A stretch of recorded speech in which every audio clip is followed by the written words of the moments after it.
మొత్తం 4 బస్సుల్లో command control centre కొచ్చి 124 ఆయుధాల్ని పోలీసుల చేతికిచ్చి ఏకంగా 130 మంది మావోయిస్టులు సీఎం రేవంత్ రెడ్డి సమక్షంలో సరెండర్ అయ్యారు. దేశ చరిత్రలోనే అతిపెద్ద లొంగుబాటు. శనివారం నాటి చరిత్రాత్మక సందర్భం అది. కానీ ఆ ఒక్కటే మిగిలిందంటోంది తెలంగాణ సర్కార్. ఒక్కరు కాదు 7 కావాలని ఆర్డర్ వేసింది కేంద్ర హోంశాఖ. ఇంతకీ ఎవరా 7? వాళ్ళంతా ఎక్కడున్నారు? ఆ 7తోనే కామ్రేడ్ల శకానికి ఒక క్లైమాక్స్ కి ముడిపడుందా? గణపతిగా 75 సంవత్సరాల పైగా వారి వయసు ఉండొచ్చు. వారి ఆరోగ్య పరిస్థితి కూడా బాగలేదని మా అధికారులు నాకు చెప్పడం జరిగింది.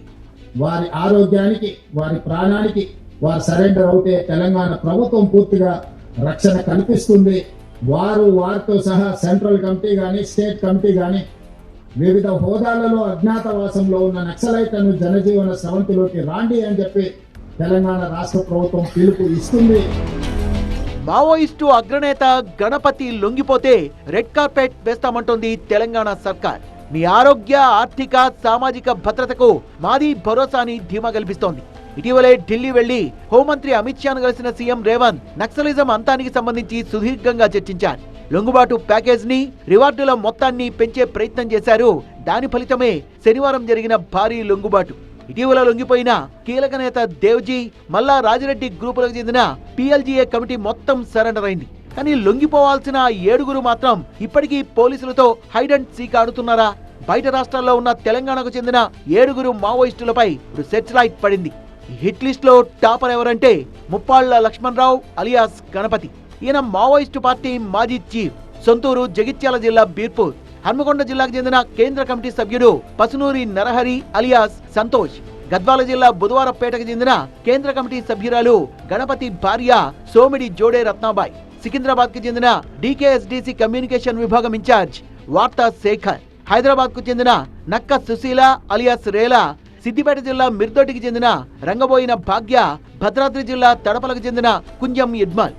7 ఇప్పుడు పోలీసుల మోస్ట్ వాంటెడ్.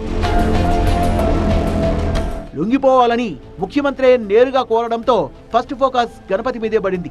ఆయన లొంగుబాటు ప్రక్రియ స్పీడ్ అందుకుంది. గణపతి టచ్ లోకి వచ్చారు గానీ లొంగిపోలేదని కన్ఫర్మ్ చేశారు తెలంగాణ పోలీసులు.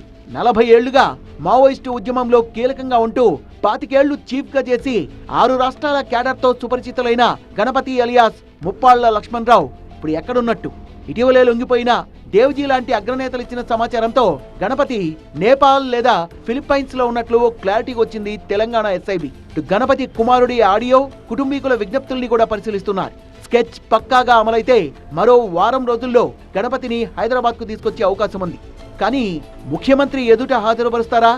మార్చి 31 ఆపరేషన్ కగార్ కి ఆఖరి తేదీ సందర్భంగా కేంద్ర హోంశాఖకు అప్పగిస్తారా అనేదే సస్పెన్స్.